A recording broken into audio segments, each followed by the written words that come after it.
दोस्तों, छात्र आंदोलन समाप्त हो चुका है। कॉकरोच जनता पार्टी की सरकार ने मांगे भी एक्सेप्ट कर ली हैं, जो डिमांड्स थी उनकी 4।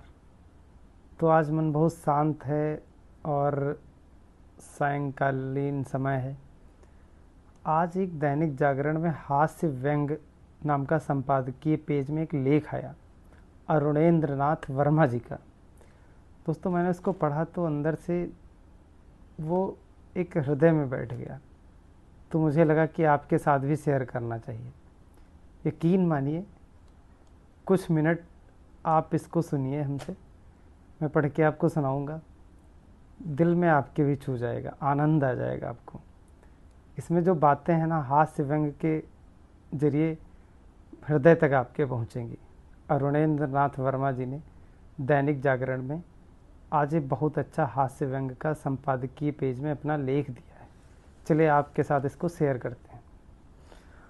तो दोस्तों, इसमें लिखा है, मेरी पत्नी अस्पताल जाने के नाम से घबराती है। कहती है वहाँ जाना तो आसान होता है, लेकिन बिना भर्ती हुए लौटना बहुत मुश्किल होता है। लेकिन कल उनके दांत में दर्द उठा तो उन्होंने बताने में संकोच नहीं किया। उन्हें भरोसा था कि वही एक मर्ज है जिसमें अस्पताल में भर्ती होने की नौबत नहीं आएगी।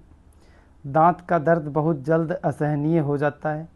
इसका ध्यान आते ही मैंने कहा, चलो तुरंत तैयार हो जाओ, अभी निकल लेते हैं। उन्होंने पूछा, किस डॉक्टर के पास ले चलोगे? मैंने सुझाव दिया, घर के सबसे करीब जो डेंटिस्ट है उसी के पास चलते हैं। मेरा जवाब उन्हें पसंद नहीं आया। बोली, कौन सा? मैं रोज़ रोज़ अस्पताल ले जाने को कहती हूँ। अब जाना ही है तो किसी बड़े अस्पताल में चलो, जहाँ हर तरह के स्पेशलिस्ट मिल जाएं। श्रीमती जी को खुश करने के लिए मैंने किसी स्पेशलिस्ट को दिखाने की हामी भर दी, बिना समझे कि किस जंजाल में फंसने जा रहा हूँ। शहर के सबसे बड़े अस्पताल में फ़ोन करके पूछा कि उनके यहाँ कौन कौन से डेंटल स्पेशलिस्ट हैं। उसने विशेषज्ञों की झड़ी लगा दी।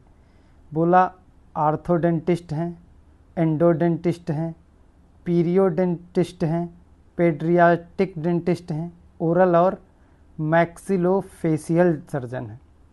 बताएं किन में अपॉइंटमेंट चाहिए। इतने सुपर विशेषज्ञों के नाम सुनकर लगा कि अब सामान्य डॉक्टर विलुप्त प्रजाति होने वाली। इतने शब्दों में केवल पेड्रियाटिक शब्द समझ में आया, क्योंकि पौत्र को वायरल होने पर पेड्रियाटिस्ट को दिखाने की सलाह मिली थी।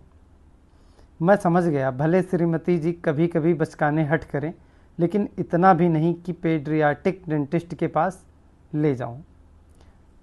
इस बीच ओरल और मैक्सियोफेशियल सर्जन का जिक्र आने पर पता चला कि वह जबड़े और चेहरे की शल्य चिकित्सा करके सुंदर बनाते हैं। श्रीमती जी प्रसन्न हो गई। बोली, इसी के पास चलते हैं, दांत का दर्द तो ठीक करेगा ही, मेरा चेहरा और सुंदर बना देगा। मैंने समझाया, तुम यूं ही बहुत सुंदर लगती हो, सर्जरी करा के और सुंदर बनने में बहुत कष्ट होगा। तुम ही बताओ कितना बड़ा ऑपरेशन होगा कि रेडियोलॉजिस्ट और एनेस्थेसिया विशेषज्ञ की भी ज़रूरत पड़ती है। वह धमकी कारगर सिद्ध हुई। श्रीमती जी की और सुंदर बनने की इच्छा जाती रही, लेकिन पूछा कि दांत का दर्द कौन विशेषज्ञ दूर करेगा।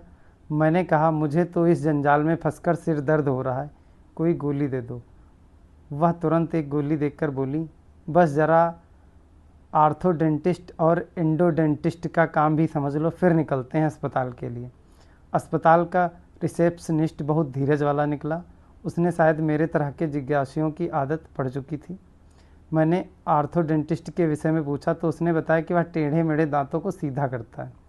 अब केवल एंडोडेंटिस्ट के बारे में समझना बचा था।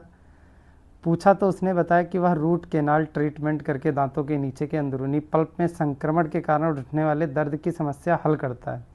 अब तक मुझे लगने लगा था कि 32 दांतों के लिए 32 विशेषज्ञ जरूर होते होंगे।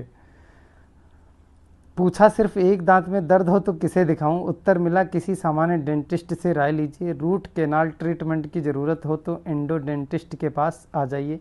मैंने श्रीमती जी से कहा, चलो पहले किसी सामान्य डेंटिस्ट के यहाँ चलते हैं। वह बोली, छोड़िए, मैंने दुखते दांत पर एक लौंग रख ली है। विशेषज्ञों के जंगल में दादी नानी की बताई लौंग राह दिखा गई। अब तो दर्द बंद हो गया है, फिर होगा तो देखा जाएगा। तो अरुणेंद्र नाथ वर्मा जी का ये हास्य व्यंग काफ़ी अच्छा लगा मुझे। अगर आपको भी अच्छा लगा हो तो मुझे कमेंट सेक्शन में बताइएगा। और काफ़ी रात हो गई है, तो चलिए गुड नाइट, थैंक यू।